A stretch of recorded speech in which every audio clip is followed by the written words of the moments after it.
This is the story of America, seen in color for the first time.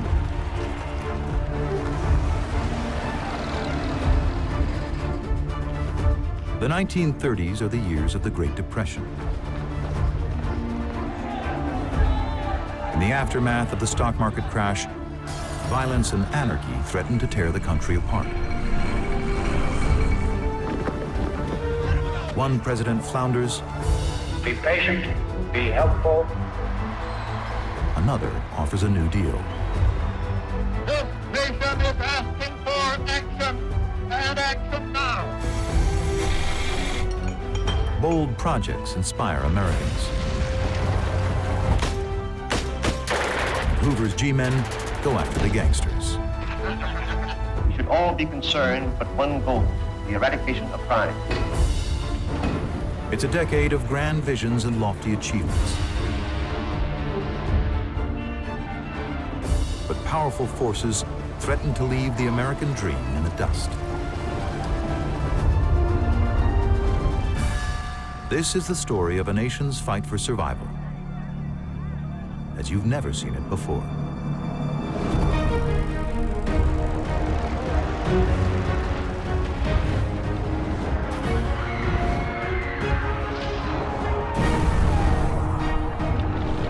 I want us to recapture that.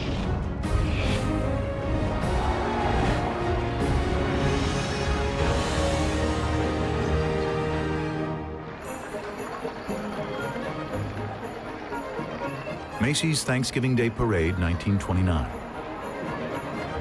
Americans put on a happy face.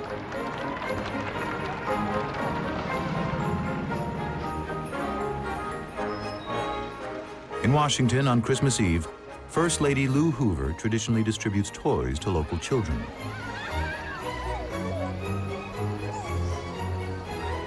But this year, the bags contain food, not toys. The country is in the throes of an economic meltdown. That same night, disaster strikes.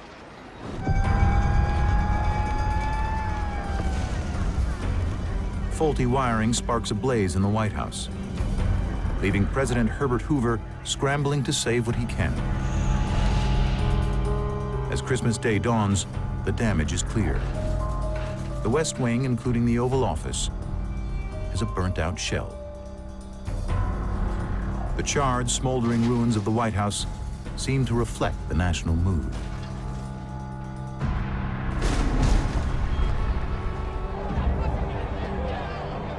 Just 2 months earlier, $25 billion, nearly half a trillion today, disappears as the stock market plummets. Banks demand that brokers repay what they've borrowed, but many cannot. And on Main Street, Americans lose confidence in banks and try to pull their money out.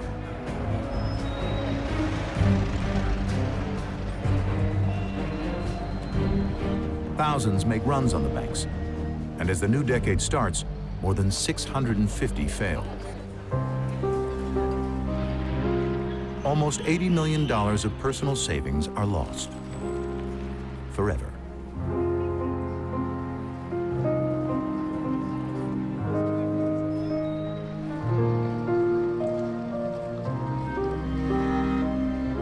Men across the country are losing their jobs in droves. Chicago is one of the places hardest hit. In 1930, nearly 450,000 people in this city alone are unemployed, an increase of 170%. They're unable to feed their families. The needs of the poor overwhelm local governments. Churches and private charities step in to help.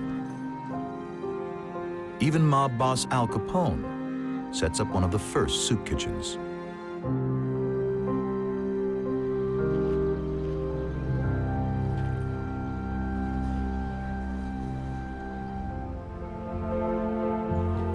Across the country, 4.3 million people are out of work.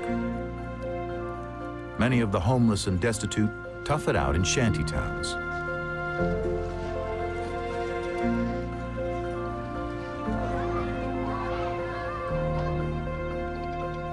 They're dubbed Hoovervilles, a scathing commentary on the president.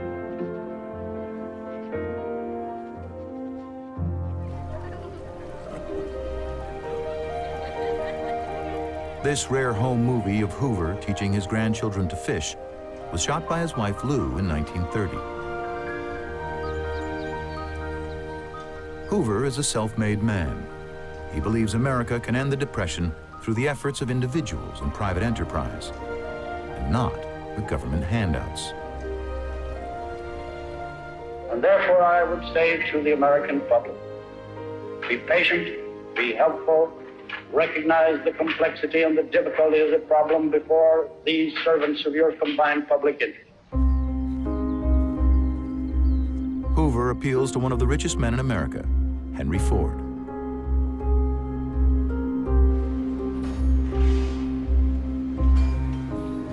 Hoping to stimulate sales and the economy, Ford raises wages and cuts car prices.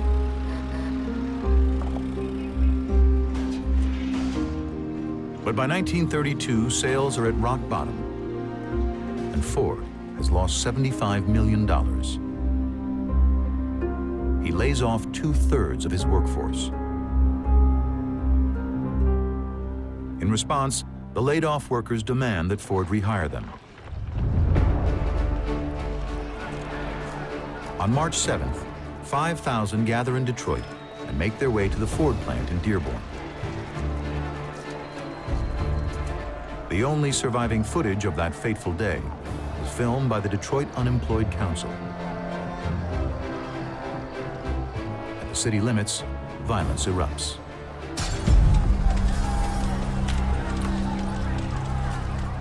Dearborn police spray tear gas and attack the men with clubs. The protesters fight back with anything they can.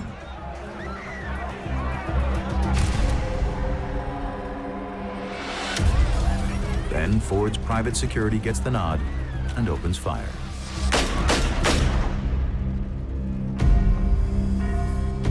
Four laid-off workers died that day.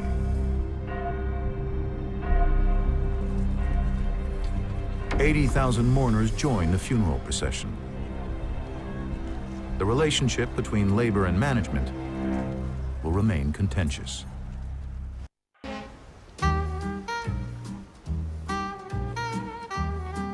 For the lucky few who have even a little money, life is much different. 19-year-old Wallace Kelly was drawn to New York by his dreams. He saved for a movie camera by skipping lunch in college. He aims to find work as an illustrator.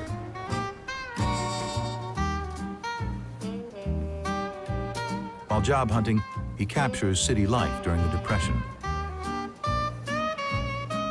He tells his family that he sees more suicides than paychecks.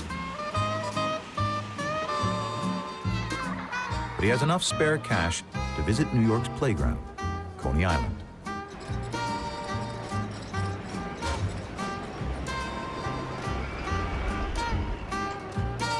For others, savings are gone. They have nothing. From all parts of the country, and this contingent from California, are heading for Washington to join the bonus fight. In 1932, some 20,000 World War I veterans, called the Bonus Army, marched to a new battlefront. Congress has promised them a bonus of $1.25 for each day served overseas. Not to be paid, though, until 1945. With so many veterans broke and jobless, they are demanding the money now. Congress refuses. $2 billion, it's just not possible.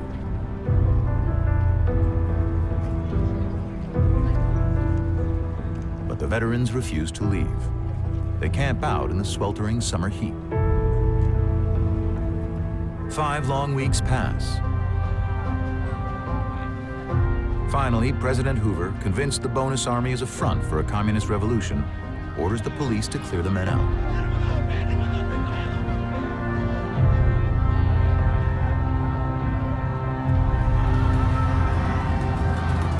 But the veterans aren't going without a fight.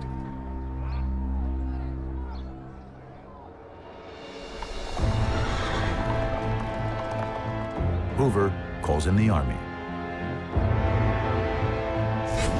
His chief of staff, General Douglas MacArthur, orders the 12th Infantry and 3rd Cavalry Regiments to assemble. For the first time in American history, tanks roll down Pennsylvania Avenue, mobilized against American citizens.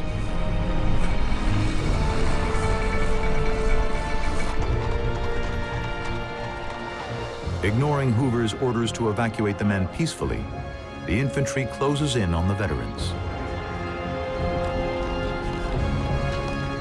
The soldiers advance with tear gas and fixed bayonets and burn the camps to the ground.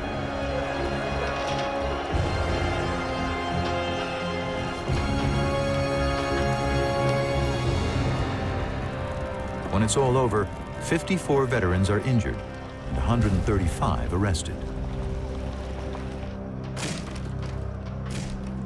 The bonus army disbands.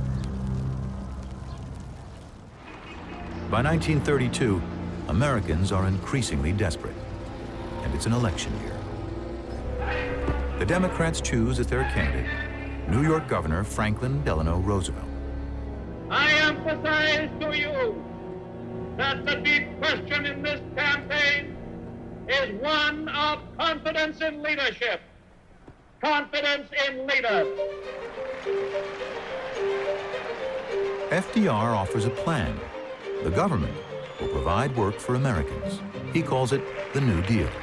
It's a stark contrast to Hoover's hands-off policy. This campaign is more than a contest between two men. It is more than a contest between two parties. It is a contest between two philosophies of government. Presidential campaigns are now featured on newsreels. A national leader's image is more important than ever before.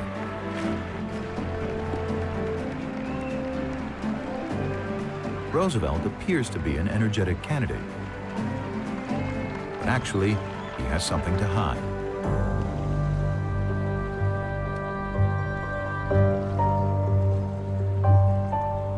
"11 years earlier, at the age of 39, Roosevelt contracted polio, which left his legs partially paralyzed.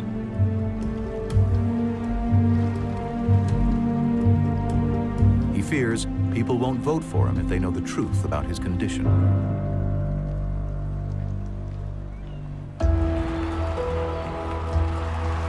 At Griffith Stadium in Washington, D.C., Senators pitcher Jimmy DeShawn captures this very rare footage of FDR walking with his leg braces.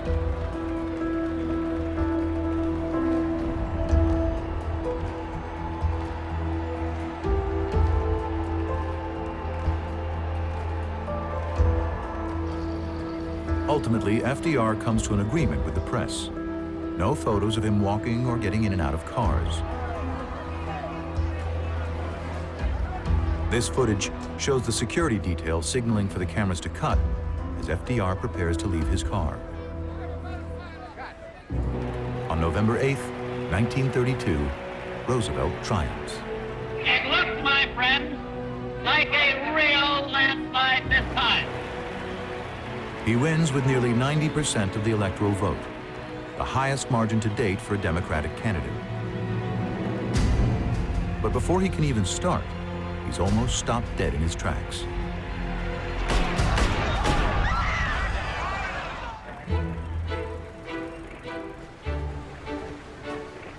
It's February 1933. President-elect Roosevelt is in Florida. This is another partial reunion of the Roosevelt family. The 4-week men go off on a cruise up the coast starting tomorrow. He's on a brief vacation before his March inauguration.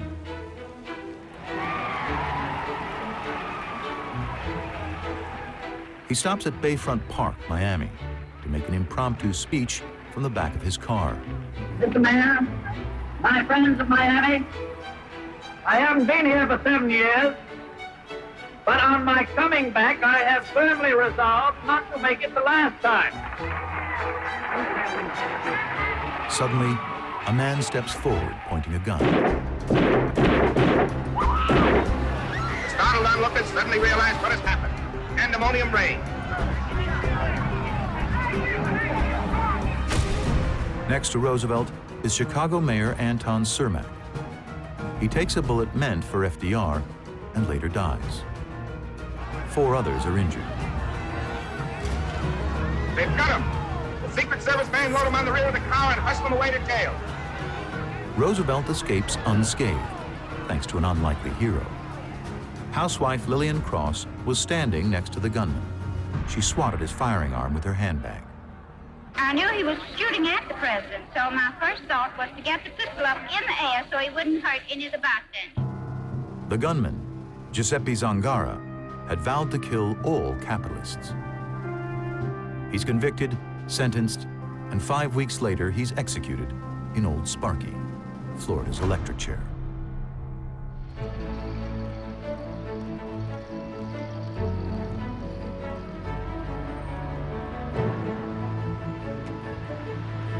March 4th, 1933. Hoover joins Roosevelt, and they travel together to the inauguration, where a crowd of 250,000 gather.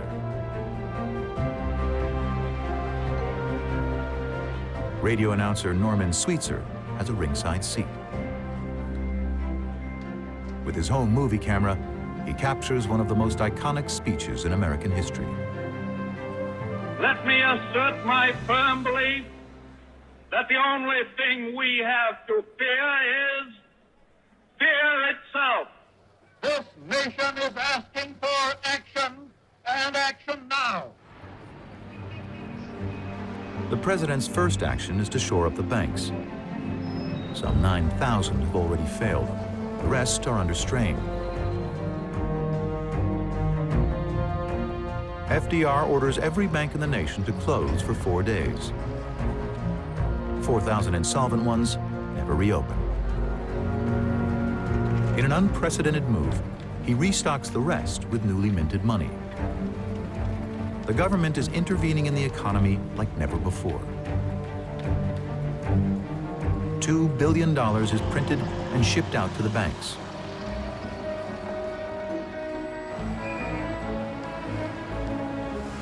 With confidence restored, the banks reopen and people redeposit their savings. The bank runs are over. But solving the banking crisis is only a first step in reviving the economy. 12 million Americans are still out of a job.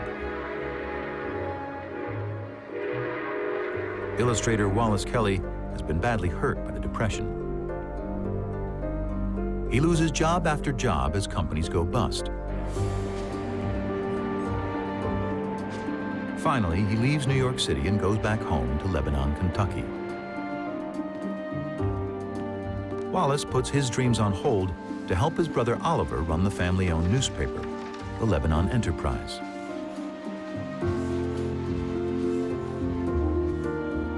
This small-town weekly binds the community together and is still published today. Wallace captures this intimate look at life inside the paper in the 1930s. Despite hard times, people can still find 5 cents for the paper.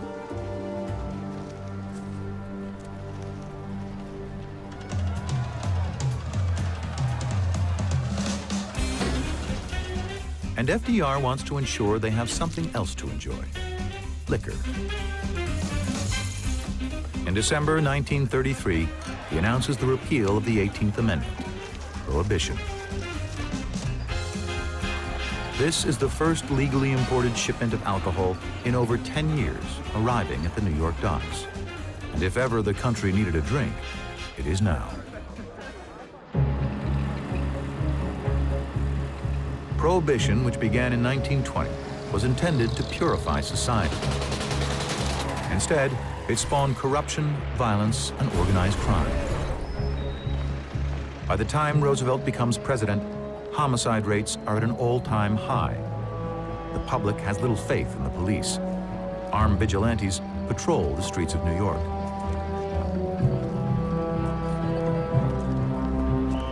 FDR needs a solution. And he looks to a small outpost of the Department of Justice, the FBI, and its director, J. Edgar Hoover.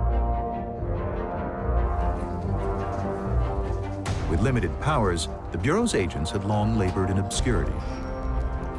Hoover transforms them into the nation's top crime fighters, who bring in the gangsters, dead or alive. We should all be concerned with but one goal, the eradication of crime. The Federal Bureau of Investigation is as close to you as your nearest telephone. It seeks to be your protector in all matters within its jurisdiction. Hoover and his government men, the G-men, take on the bank robbers and killers whom he dubs public enemies. And public enemy number one is John Dillinger. He has a $10,000 bounty on his head for robbing 24 banks and 4 police stations. He is filmed here in February 1934, after his arrest for the murder of police officer William O'Malley. 1 month later in Crown Point, Indiana, Dillinger breaks out of jail.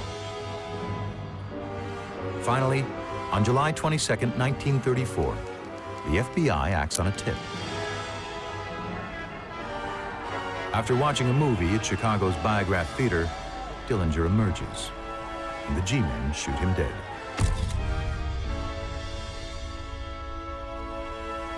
Machine Gun Kelly from Memphis, Tennessee, is renowned for his favorite weapon, the Thompson submachine gun.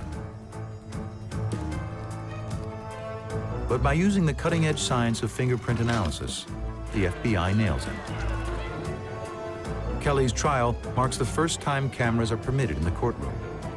Sentenced to life behind bars, he becomes an inmate in a new prison.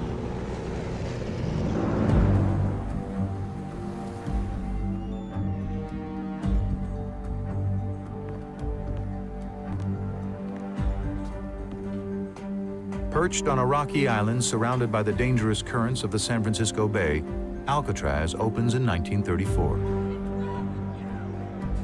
It claims to be escape-proof and houses the very worst of America's criminals.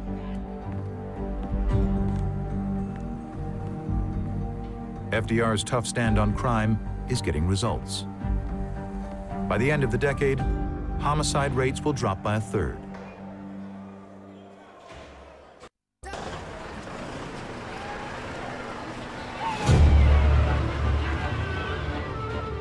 Roosevelt tries everything he can to make good on his campaign promise of work for those who need it.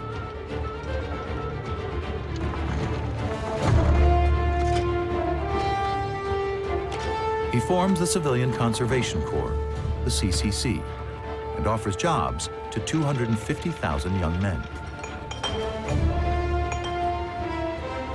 They earn $30 a month, 25 of which is sent back home.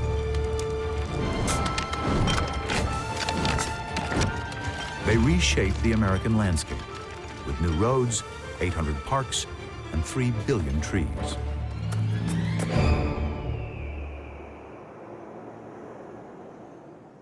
Illustrator Wallace Kelly is now married and still making movies.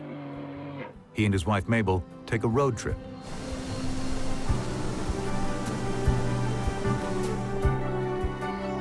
They pass through America's first national park, Yellowstone. Its roads and campsites, all built by the CCC.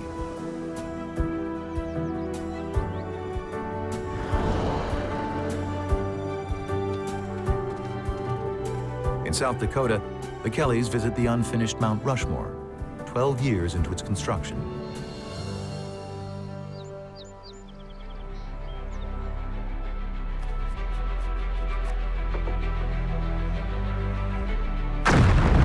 In 1935, another New Deal project, the Grand Coulee Dam, is the biggest building site in the world, employing 11,000 men. In Washington state, they excavate nearly 63 million tons of earth and rock.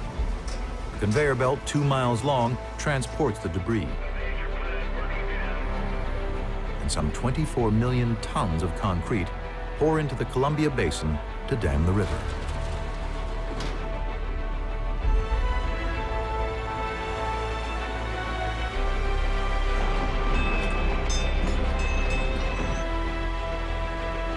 Grand Coulee is Roosevelt's pet project. He tours the site in an open-top yellow Lincoln.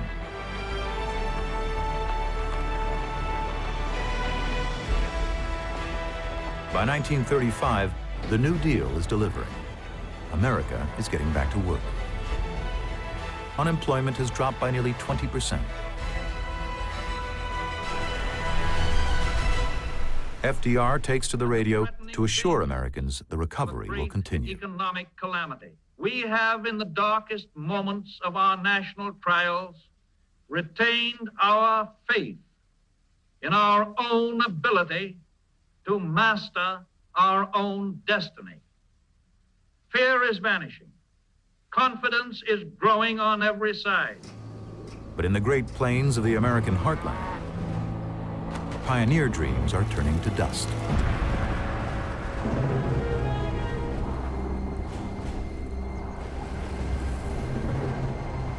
The sky over Oklahoma is a dark swirl of grit.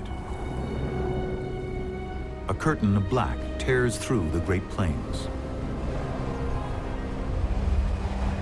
Events filmed in black and white are now seen for the first time in color.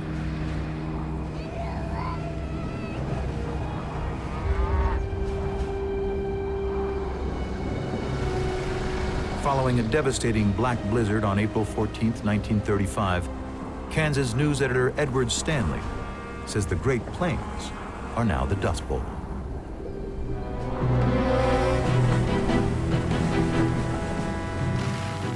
A perfect storm of falling grain prices, overplanting, and drought have turned the fields of mid-America into dead land.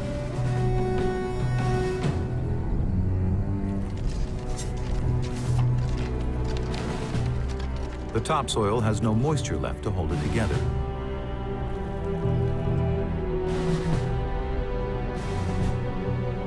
By 1935, 50 million acres of farmland are barren.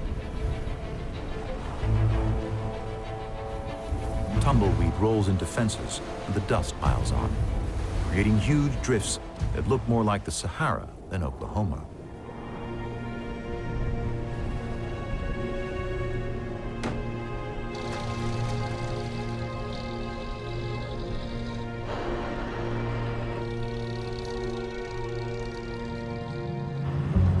Over the decade, 3.5 million Americans are forced to leave their homes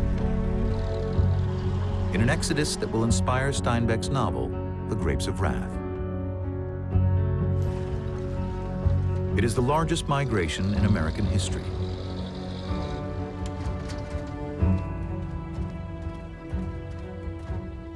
Almost 250,000 head off to California, America's new land of opportunity.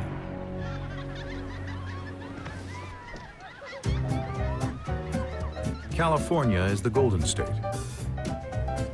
And with 800 miles of coastline, the action is at the beach. Sunbathing is a new trend in the 1930s. Gone is the quest for pale skin. Now, it's all about the tan. Inventive skin tone products include spray tans and tanning drinks. Out on the water, Hawaiian Duke Kahanamoku is riding his surfboard. The Duke is the father of modern surfing, enticing young Americans to brave the waves.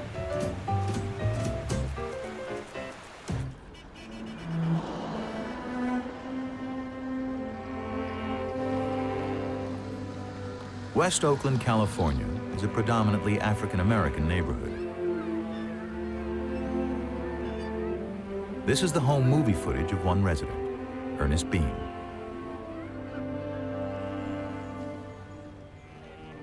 The Beans are unusual for the time, a family moving up to the middle class. Ernest is fortunate. He has a steady job. During the Depression, unemployment for blacks is at 50%. twice the rate of whites.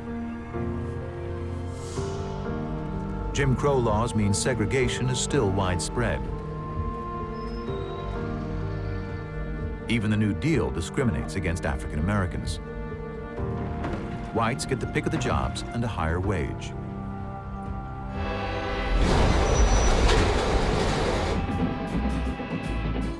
One place black men are welcome to work is on the Pullman sleeper trains.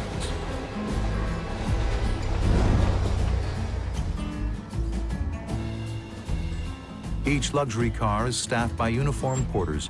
The majority are African American.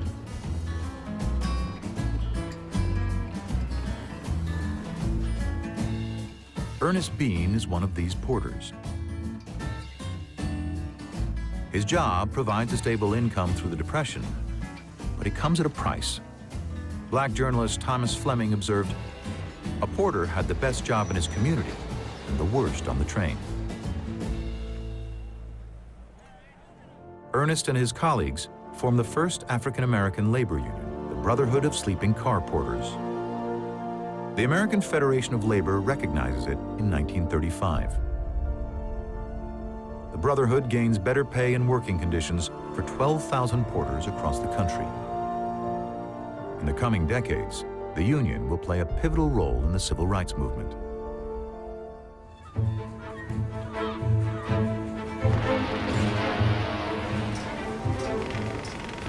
Across San Francisco Bay from Oakland, an ambitious New Deal project is underway.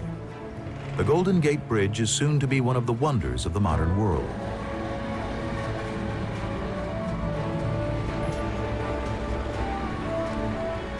Work begins in 1933, and by 1936 is nearing completion. The project offers good pay and a steady job, but not without risk. As a rule of thumb, construction companies expect one death for every $1 million spent. The bridge costs $35 million. During construction, 30 workers fall. But 19 are saved by a safety net strung underneath.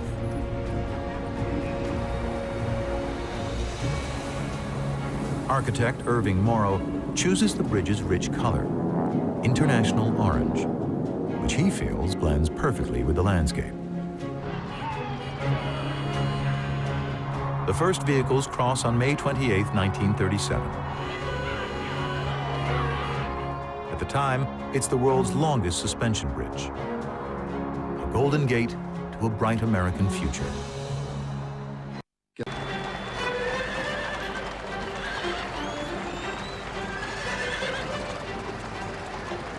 A new feeling of optimism is beginning to gain momentum. In November of 1936, FDR is elected to a second term. The New Deal has produced results. People of the United States have made it clear that they expect us to continue our active efforts in behalf of their peaceful advancement. But Roosevelt is about to threaten his own success.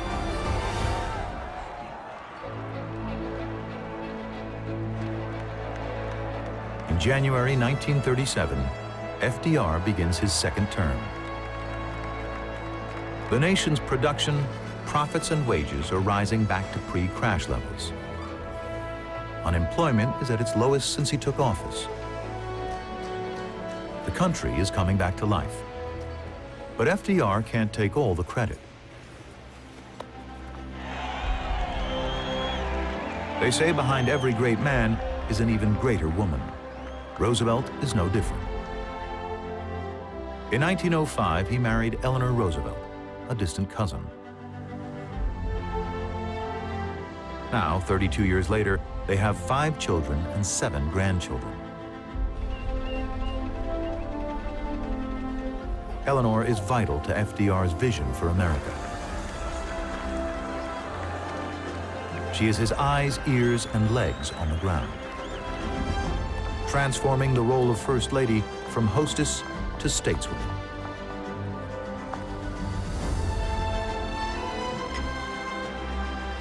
I'm very glad to be back. And we've had a perfectly delightful trip and enjoyed every minute of it. She fights for the oppressed and forgotten.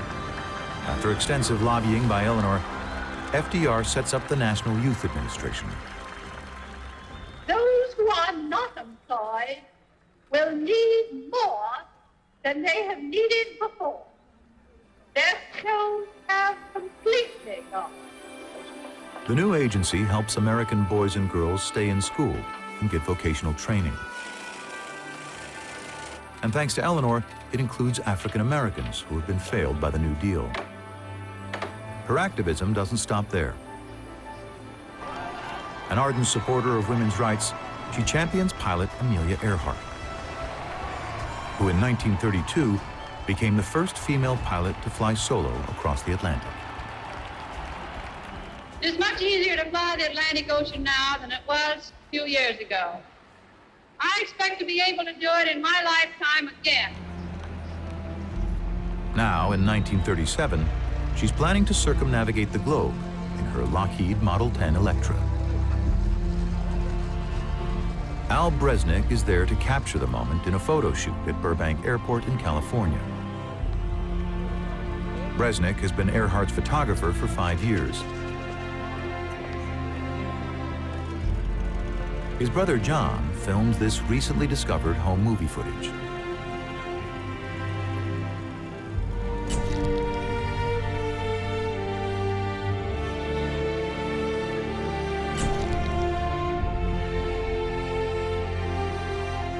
Here we see a carefree 39-year-old Earhart just before her June 1st departure.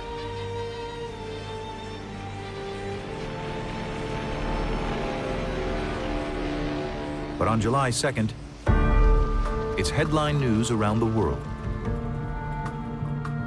Amelia Earhart's plane has disappeared. The plane is never found. Its fate a mystery, debated to this day.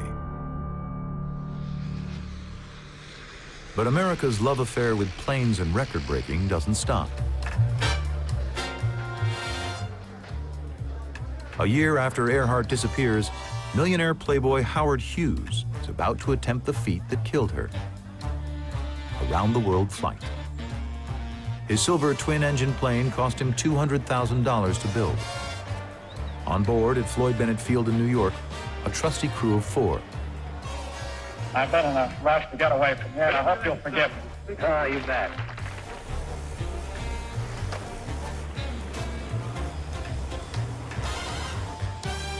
He lands in Paris after 16 hours, 38 minutes, a record-breaking time.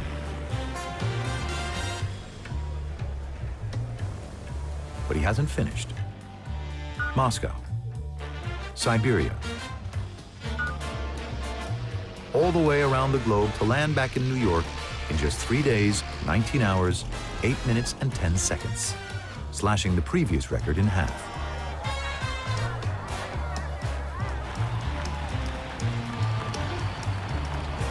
Howard Hughes' success is just the news the nation needs.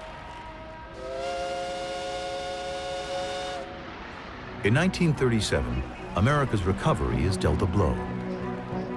FDR, believing that his bold government programs have now achieved what was needed, changes course. He cuts back federal spending. The economy soon falters, and the country begins to struggle. The year becomes known as Roosevelt's recession. Fellow workers, we want peace and prosperity in this country here. That's what we're fighting for, and that's what we're going to have. 4 million people lose their jobs. Strikes break out all over the country.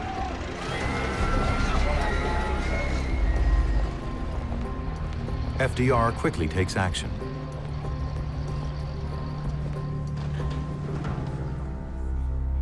He boosts government spending and delivers a landmark labor law.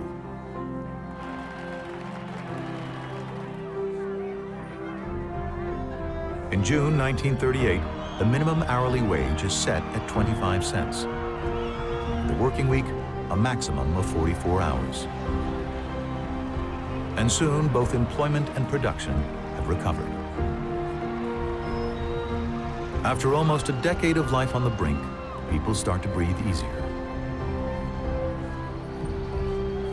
But the nation's fear of another calamity is never far away. On October 30th, 1938, radio listeners tuning into the CBS network are in for a shock. Ladies and gentlemen, we interrupt our program of dance music to bring you a special bulletin from the Intercontinental Radio News. It is reported that at 8:50 p.m., a huge flaming object, believed to be a meteorite, fell on a farm in the neighborhood of Grover's Mill, New Jersey, 22 miles from Trenton. Listening intently, the audience is transfixed by a terrifying report from the scene. What I can see of the object itself doesn't look very much like a meteor. Top is beginning to rotate like a screw, and the thing must be hollow. It sounds like America is under attack. We are bringing you an eyewitness account of what's happening on the Wilmouth Farm, Grover's Mill, New Jersey.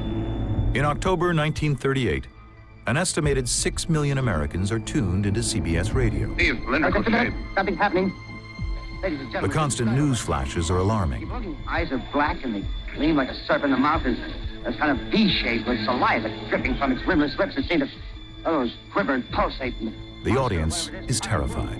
He's weighed down by the jet of flame springing from the mirror, and it leaps right at the advancing men. He strikes them head on. Lord, they're turning into flames. The whole field's caught by the woods of fire. Listeners phone the police and radio stations. They bombard the CBS switchboard. They have no idea that this is actually a play directed by 23-year-old Orson Welles with his Mercury Theater. Definitely extraterrestrial. Not found on this earth. The play is The War of the Worlds, a sci-fi classic that sounds frighteningly real. The press picks up the story, and the following morning, Welles faces questions from reporters. Extremely surprised to learn that a story which has become familiar to children through the medium of comic strips and many succeeding novels and adventure stories should have had such an immediate and profound effect on radio listeners. Like I know they will. While Orson Welles terrifies listeners through the power of words, in Los Angeles, filmmakers are preparing to use images to create an enchanting new world.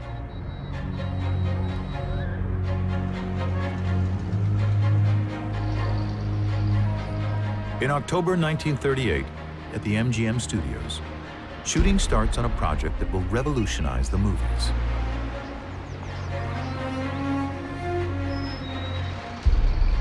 It's one of the first mainstream Hollywood movies shot in Technicolor.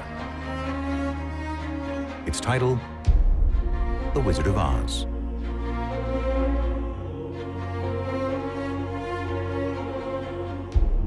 The costly technology has been available for over a decade. But due to the Great Depression, it is only commercially viable now.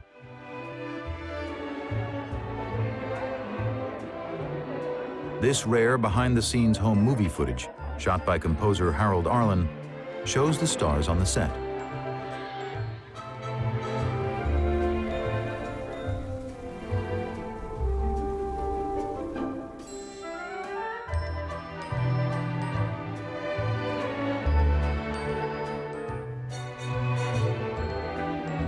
Playing the main character, Dorothy Gale, the legendary Judy Garland. Portraying a 12-year-old, she is, in fact, 16 at the time of filming.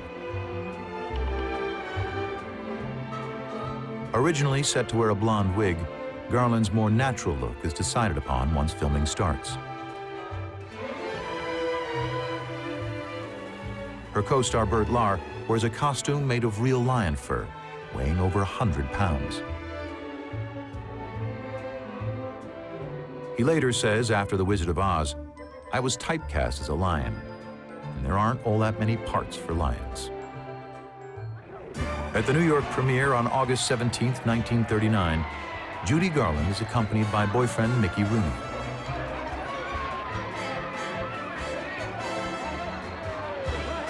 $15,000 strained to get a glimpse of the Hollywood stars.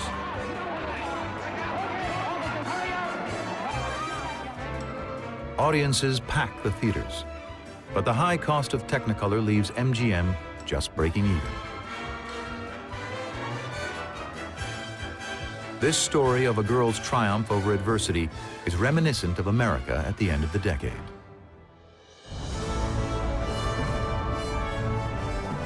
President Roosevelt, by marshaling the untapped powers of government, has pulled America out of the Great Depression.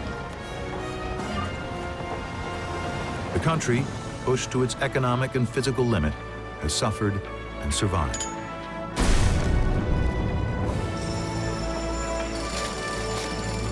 The 1930s is part of our American story.